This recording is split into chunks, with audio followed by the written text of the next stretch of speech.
ମୋ ସ୍ତ୍ରୀ କହିଲା ମୋ ସ୍ତ୍ରୀ ଶାଳୀ ଗଲା ଦେଶୀ ଚିକେନ୍ ଆଣିବ 5 କେଜି। ମୁଁ କ'ଣ କରିବ କି ଦେଶୀ ଚିକେନ୍ ଆଣିବ 5 କେଜି, ବସୁମତୀ ଚାଉଳ ଆଣିବ, ଆଉ ବ୍ରହ୍ମପୁର ପାମ୍ପଡ଼ ଆଣିବ, କଲିକତା ଖଜୁରୀ କୋଳି ଆଣିବ। ଆମେ ଆଜି ରୋଷେଇ କରିବୁ, କାହାର ଫାଷ୍ଟ କହିବ। ମୁଁ ସବୁ ଆଣିକି ଦେଲି। ମୋ ସ୍ତ୍ରୀ ଦେଲା ଖାଇବାକୁ ଚିକେନ୍, ଦେଶୀ ଚିକେନ୍, ବସୁମତୀ ଚାଉଳ, ଭାତ ସବୁ ଆଣି ଦେଲା। ଖାଇଲି, ଭଲ ଲାଗିଲା।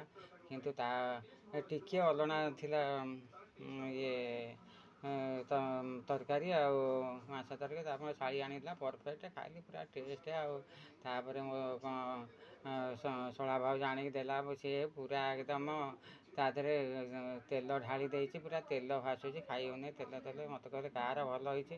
ମୁଁ କହିଲି ମୋ ଶାଳୀର ଭଲ ହେଇଛି। ମୋ ସ୍ତ୍ରୀକୁ ଆଉ କଥାବାର୍ତ୍ତା କରୁଛି କି ଖାଇବାକୁ ଦେଉଛି, ଆଉ ଦେଉନି। ଚାହା କରିକି ମାଗିଲା ଦେଉନି। ଆଉ 8 ଦିନ ହେଲା ମୋ ସାଙ୍ଗରେ କଥାବାର୍ତ୍ତା କରୁନି। କହିଲା କାହିଁକି ଶାଳୀର କହିଲ ଫାଷ୍ଟ ବୋଲି।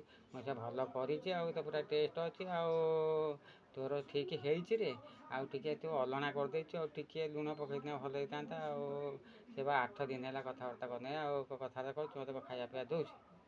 ହେଲା ତମ ଶାଳୀ ଦେବ ଆଉ।